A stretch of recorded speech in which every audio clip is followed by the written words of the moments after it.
और आइए सीधा रुख करते हैं यूपी के संभल की तरफ, जहां पर अवैध निर्माण को लेकर जो कार्रवाई दिखाई दे रही थी वो एक बार फिर से यहां सामने आई है, जहां पर लोग खुद ही मस्जिद के अवैध निर्माण को ढहाने का ये काम कर रहे हैं। और आप देखिए मुस्लिम समुदाय के लोग खुद ही जो अवैध निर्माण है उसे अपने हाथों से ही ध्वस्त करने की, तोड़ने की यहां पर कोशिश करते नजर आ रहे हैं। दरअसल मस्जिद का एक अवैध हिस्सा है जिसे तोड़ने का अल्टीमेटम यहां पर दिया गया था, डेडलाइन यहां पर दी गई थी और उसी के तहत कहा जा सकता है जो मुस्लिम समुदाय से जुड़े हुए लोग हैं खुद ही इसे इनिशिएटिव लेते हुए यहां पर तोड़ते हुए, इसे ढाते हुए नजर भी आ रहे हैं। और पास से तस्वीरें सही रिपोर्ट के जरिए आप तक पहुंचाएंगे सटीक जानकारी तक, क्योंकि हमारे सहयोगी दीपक बिष्ट भी आप कैमरे में यहां देख पा रहे होंगे, मौके पर मौजूद है और लगातार इस खबर पर अपनी जानकारी साझा भी कर रहे हैं। लेकिन बड़ी खबर आप तक पहुंचा दे, संभल में मस्जिद का अवैध हिस्सा गिराना शुरू हो चुका है। मुस्लिम समुदाय ने मस्जिद का अवैध हिस्सा खुद से गिराना यहां पर शुरू कर दिया है। संभल में मस्जिद का अवैध हिस्सा जो यहां पर चिन्हित किया गया था, जिसके लिए अल्टीमेटम भी दिया गया था, डेडलाइन भी दी गई थी। अब आप मौके की यह तस्वीर भी देख रहे हैं। दीपक बिष्ट हमारे सहयोगी, दीपक सीधा रुख आपकी तरफ, मौके से क्या कुछ खास तस्वीर? देखिए बिल्कुल इस वक्त हम संभल के राया बुजुर्ग इलाके में हैं। यहाँ पर एक देखेंगे गांव के बीचों बीच जो मस्जिद बनाई गई थी, जिस जगह पर एक दिन पहले गुरुवार को पूरा प्रशासनिक अमला यहाँ पर पहुंचा था बुलडोजर लेके, लेकिन यहाँ पर मस्जिद कमेटी के लोगों ने कहा था कि उन्हें 4 दिन का समय दीजिए, वो खुद ही इस स्ट्रक्चर को गिराएंगे क्योंकि ये अवैध निर्माण है। ऐसा प्रशासनिक अमले ने कहा था कि इस जगह पर, जिस जगह पर मस्जिद का निर्माण है, यहाँ पर जो खाद खासतौर से फसलों पर इस्तेमाल होती है उसके लिए बनाई जाती है, उसकी ये जगह थी, सरकारी भूमि थी, उस पर ये कब्जा करके अवैध निर्माण किया गया था। जिसके बाद आज यहाँ पर आप देखेंगे कुछ देर पहले ही यहाँ पर नमाज पढ़ी गई थी। उसके बाद नमाजियों ने खुद यहाँ पर नमाज पढ़ने के बाद खुद ही कहा था कि वो खुद इस स्ट्रक्चर को गिराएंगे। और आप देखेंगे इस वक्त ये स्ट्रक्चर यहाँ पर गिराया जा रहा है। बाहरी हिस्सा जो दीवार का है, इस पर यहाँ पर हथौड़ा और दूसरी चीज़ों से, औजारों से यहाँ पर काम किया जा रहा है, क्योंकि योगी सरकार साफ कह चुकी है कि उत्तर प्रदेश में किसी तरह का अतिक्रमण बर्दाश्त नहीं होगा। और वो यहाँ पर देखा भी जा रहा है जिस तरह से लोगों ने खुद यहाँ पर पहल की है। उनका कहना है कि वो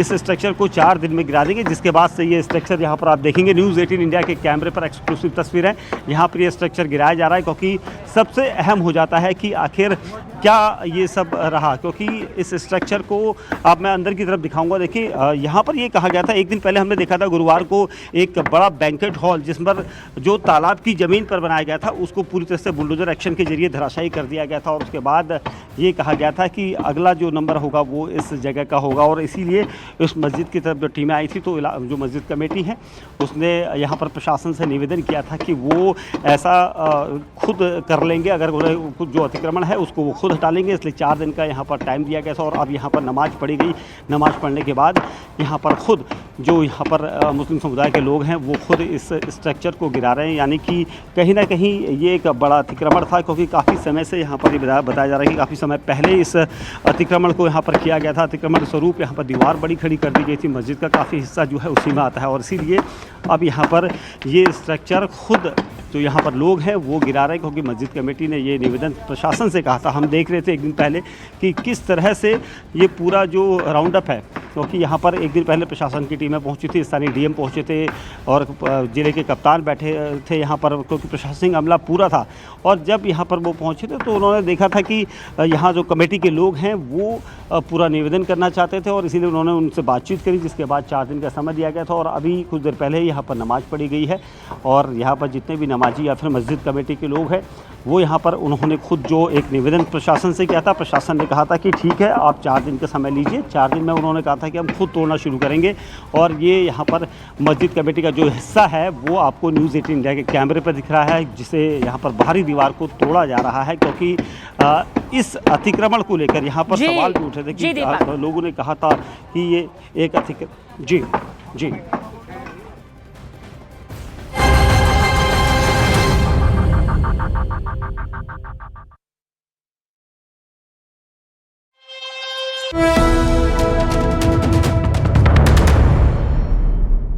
खुद तौकीर रजा के भाई ने न्यूज़ 18 इंडिया पर कई चौंकाने वाले खुलासे किए हैं।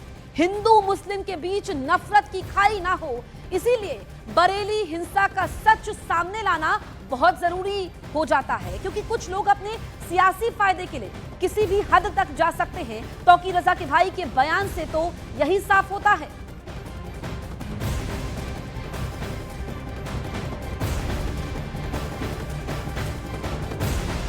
तो यहाँ पर तौकीर रजा के भाई ने बहुत बड़ा खुलासा किया है। न्यूज़ 18 इंडिया ये खुलासा आपके सामने लाएगा, क्योंकि यहाँ पर तौकीर रजा के भाई कह रहे हैं कि तौकीर बात का हल निकाल सकते थे, यानी कि जो ये हिंसा हुई ये टाली जा सकती थी। तो बरेली हिंसा को लेकर न्यूज़ 18 इंडिया ने तौकीर रजा के भाई तौसीफ रजा से बात की है। उन्होंने माना कि बरेली में हुई हिंसा को रोका जा सकता था, प्रशासन और तौकीर रजा मिलकर इसका हल निकाल सकते थे। क्या कहेंगे जो पूरा मामला बना, पूरी उपद्रव की स्थिति बनी, जुमा भी है, उसके लिए आप क्या कहना चाहेंगे? प्रशासन को एक ज्ञापन देना था आई लव मोहम्मद के ताल्लुक से। उसमें कोई उपद्रव करने का किसी का कोई इरादा नहीं था। तौकीर रजा खां को 9 महिला मस्जिद के बाहर खड़े होकर एक ज्ञापन देना था और इस्लामिया इंटर कॉलेज में भीड़ को जमा होने के लिए मना किया गया था। ये ख़बर भीड़ तक न पहुंच सकी और तौकीर रजा जो हैं वो जुमे की नमाज में पहुंच भी नहीं सके, उससे पहले ही उनको उठा लिया गया था। अगर वो पहुंच जाते और ज्ञापन दे देते तो शायद ये मामला नहीं होते। जिन लोगों की गिरफ्तारियां हो रही हैं वो गिरफ्तारियां रोकी जाएं और बिलडोज़र का जो खनखनाया जा रहा है, बिलडोज़र ना खन के किसी की। और हमारी सबसे बड़ी मांग ये है कि जो बेकसूर हैं उनके ऊपर ज़्यादती नहीं होना चाहिए। तो क्या आप मानते हैं कि इसको सही तरीके से डील किया जा सकता था, इसमें कुछ कोताही हुई है? हाँ, इसमें बातचीत के ज़रिए दोनों प्रशासन और तौकीर रजा साहब मिल के आपस में बात करके कोई सलूशन निकाल सकते थे और भीड़ न जमा करते, मस्जिद के गेट पर ही वो ज्ञापन दे देते तो ये हालात बिगड़ते नहीं। हमारे साथ खास मेहमान भी मौजूद है। मुमताज आलम रिजवी मुस्लिम स्कॉलर है, इसके अलावा आचार्य विक्रमादित्य मौजूद है, धर्मगुरु। आप दोनों का बहुत बहुत स्वागत है। साथ ही हमारे सहयोगी जावेद मंसूरी बरेली से हमारे साथ मौजूद है। सबसे पहले मैं अपने सहयोगी जावेद के पास जाती हूँ। जावेद, आपने खास बातचीत की है और तौकीर रजा के भाई ने यह बड़ा खुलासा किया है और कबूला है कि हिंसा को रोका जा सकता था।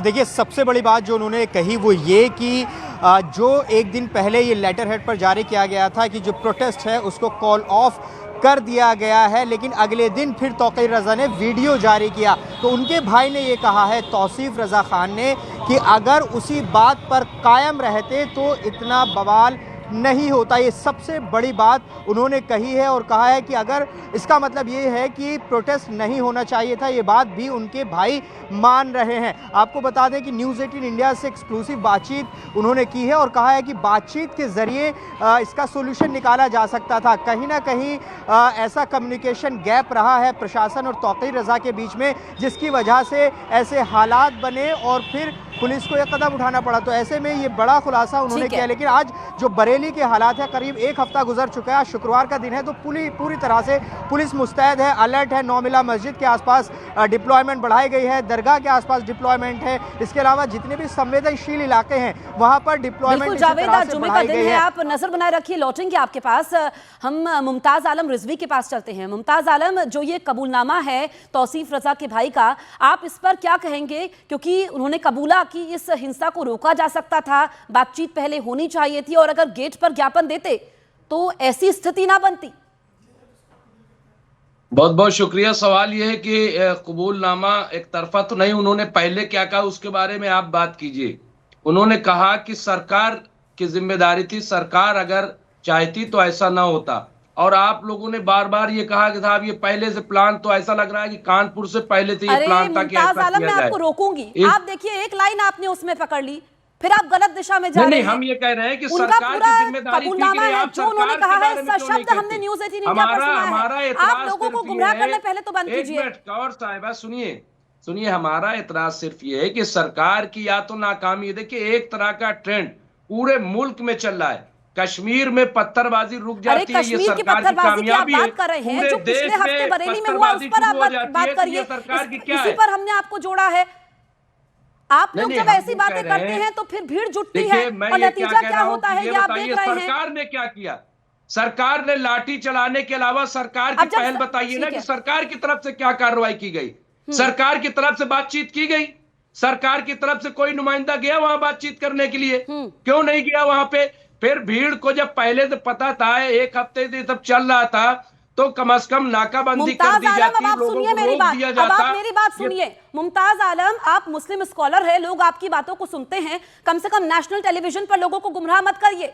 अरे तो गुमराह क्या कर रहे हैं? भीड़ को जुटाया गया था, अगर पुलिस वालों पर हमला होगा तो पुलिस तो लाठियां भाजेगी ना। मुसलमानों की गलती थी, मुसलमानों ने गलती भीड़ बहुत क्यों बड़ी जुटी कर यहाँ दी। पर? बस ठीक उनके है, भाई कह रहे हैं तौकीर रजा के कि पहले बातचीत होती।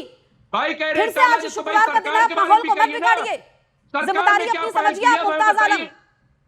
अरे सरकार ने क्या पहल की उसके बारे में भी तुम मुंह खोल नहीं, तो दीजिए आप सरकार लोग। ने कहा लोगों से अपील की, अगर लोग अफवाह फैलाएंगे, क्या अगर लोगों लोग से यहाँ अपील पर, की? ठीक है मैं बात आचार्य की जा विक्रमादित्य करके। को बीच में लाती हूँ, आप आप लोग रुकिए। एक तरफा बात आचार्य करते हो। विक्रमादित्य जो ये कह रहे हैं तरफा बात करते मुमताज हो। आलम रिजवी, इस पर आप क्या कहेंगे?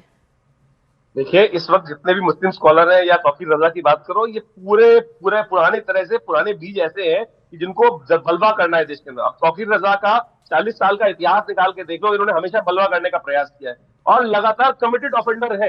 एक के बाद एक बयानबाजी, 1980 से इनकी राजनीति शुरू होती है और पूरे बरेली के अंदर इन्होंने धोखाल मचा रखा है और जिस प्रकार से वहां आतंक मचा रखा था, मायावती जैसे लोगों को भी इनके आगे झुकना पड़ा। लेकिन